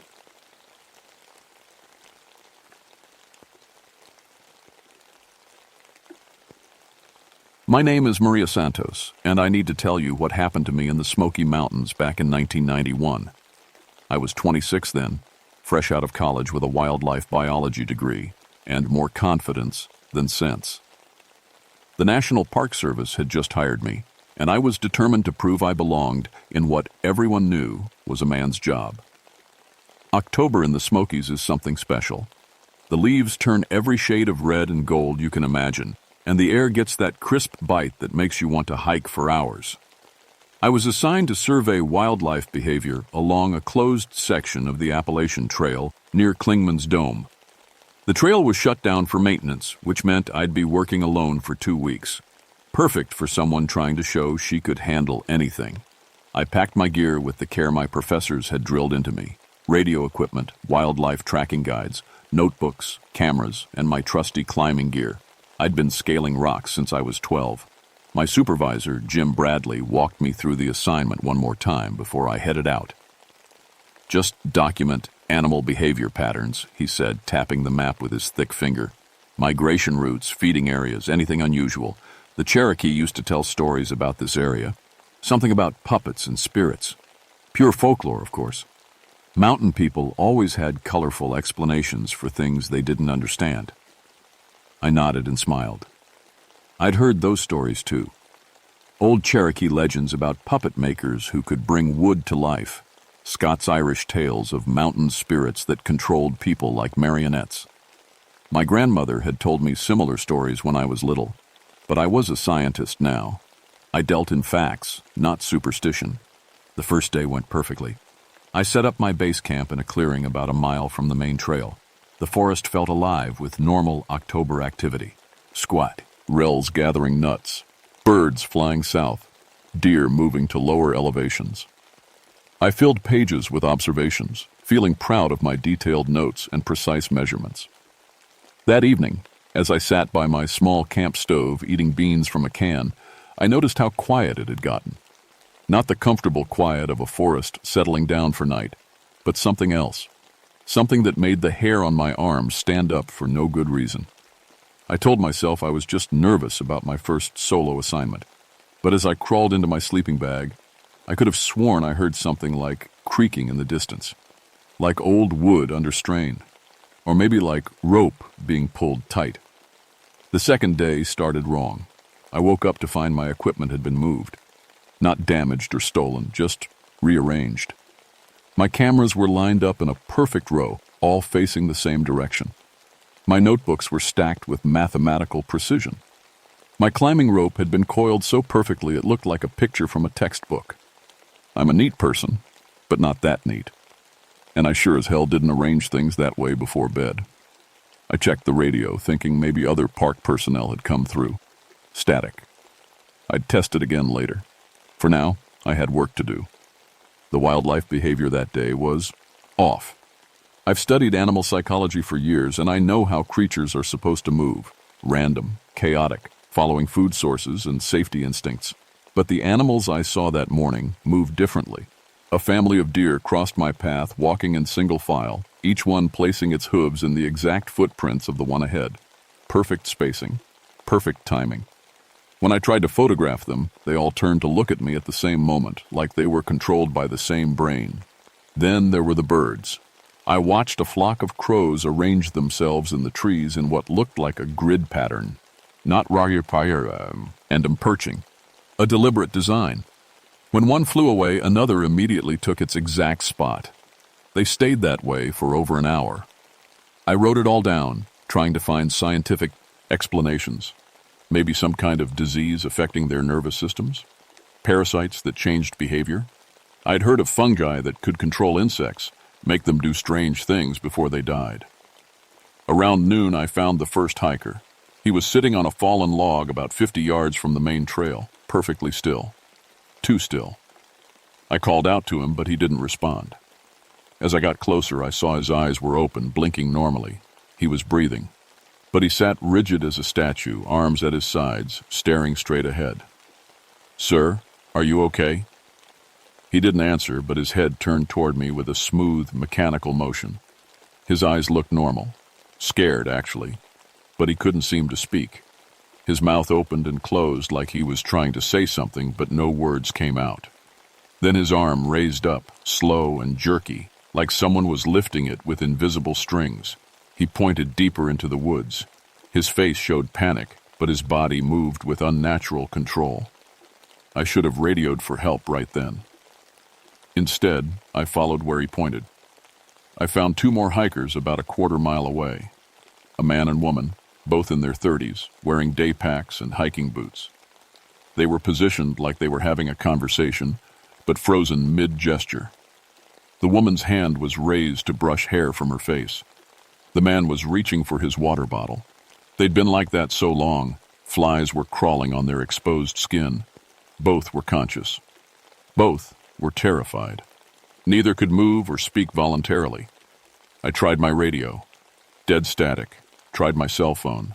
No signal, but that was normal for this area.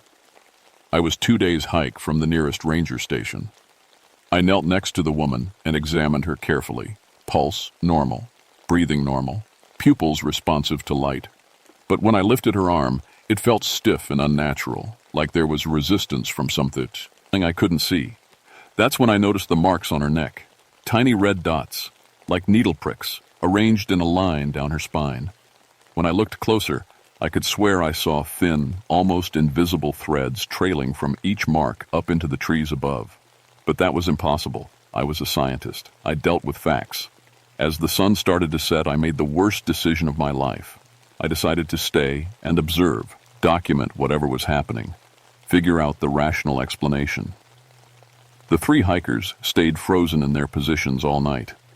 I watched them through my binoculars from a safe distance, taking notes.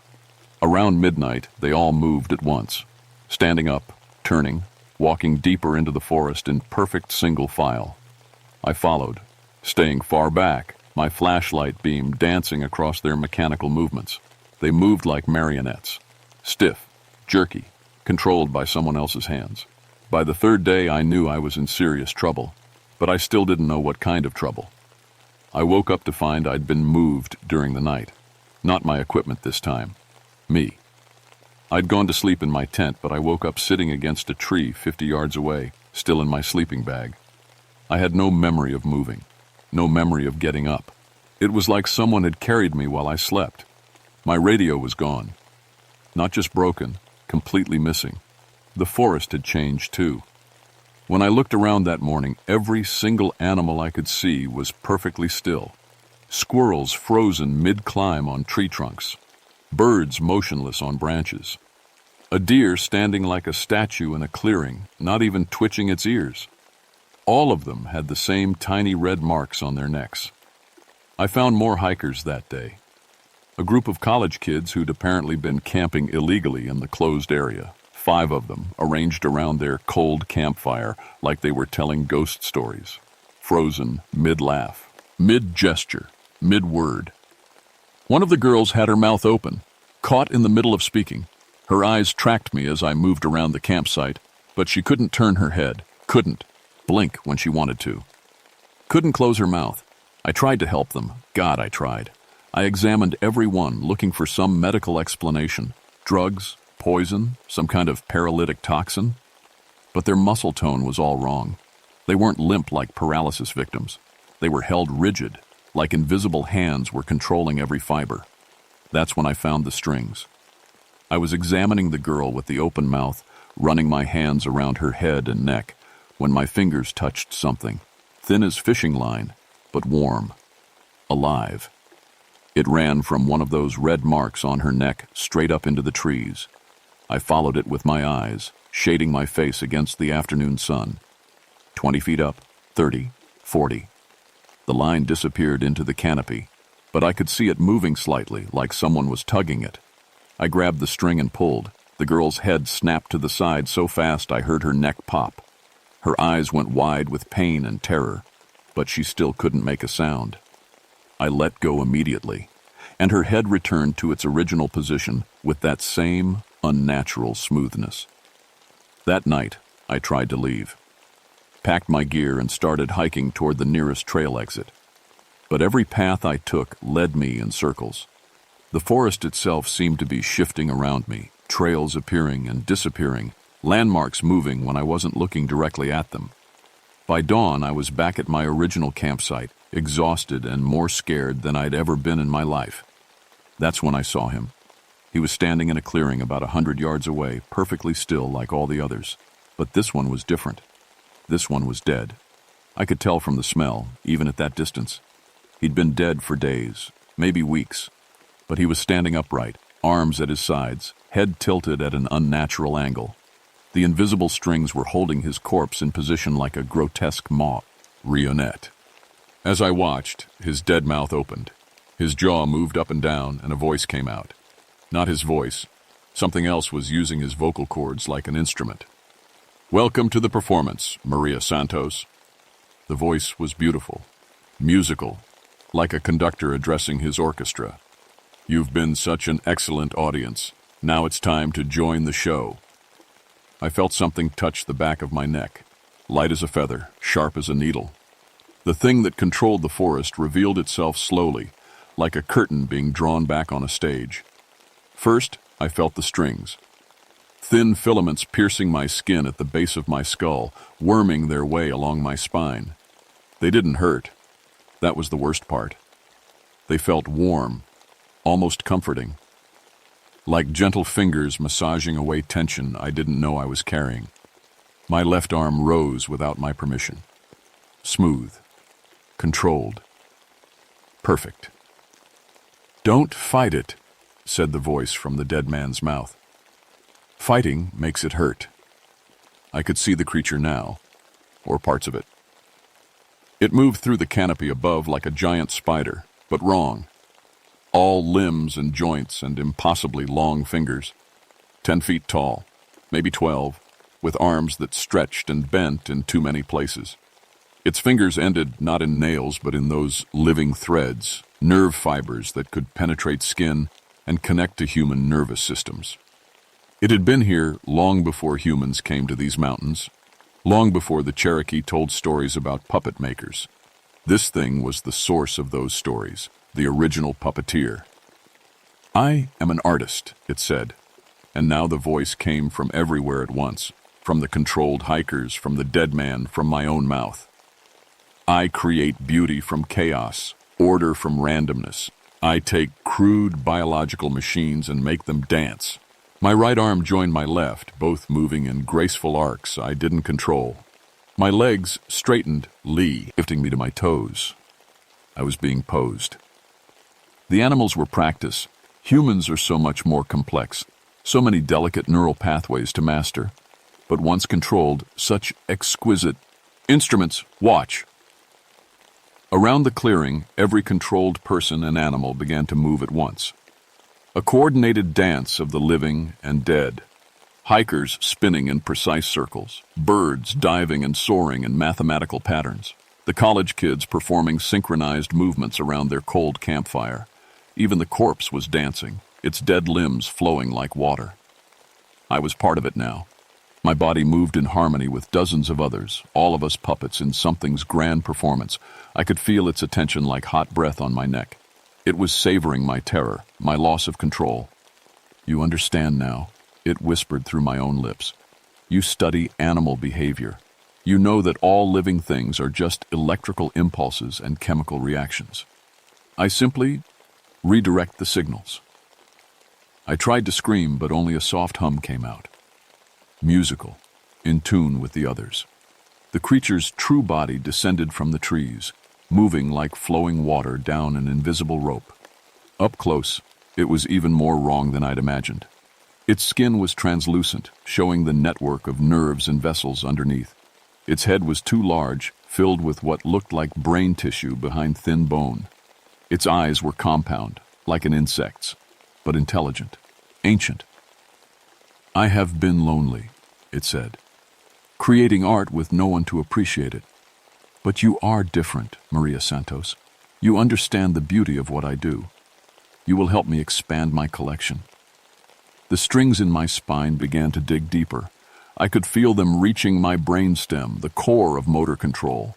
In minutes, I would be as helpless as the others, a permanent marionette in its collection. But I still had my mind, and I was a scientist. I knew about nervous systems. I knew about motor control and neural pathways, and I knew something the creature might not have considered. I began to fight, not by trying to regain control, but by trying to send conflicting signals. I focused on moving my right hand left while simultaneously trying to move it right.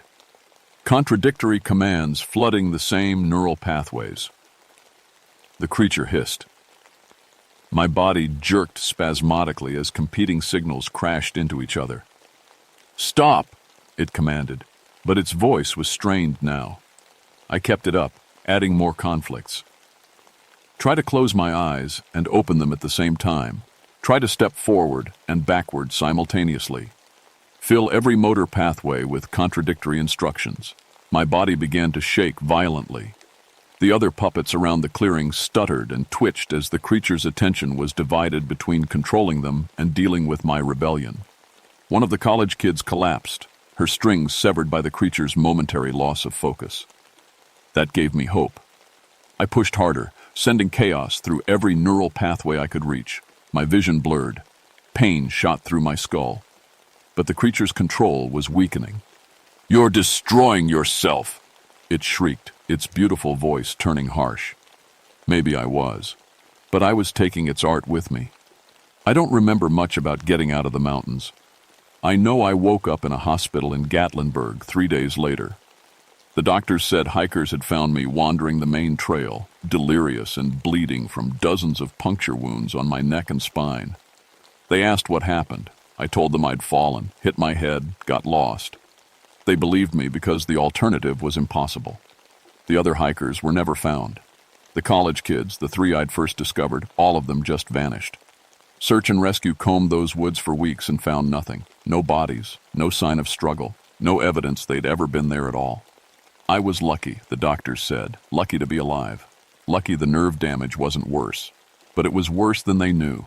I still feel the strings sometimes, especially at night when I'm alone. My left hand will start to rise without my permission, and I have to concentrate to make it stop. Sometimes I'll find myself standing in positions I don't remember taking, arranged just so, like I'm being posed for an invisible audience. I transferred to a desk job after I recovered. Told everyone I'd lost my nerve for field work after my accident. But that wasn't the real reason. The real reason was the dreams.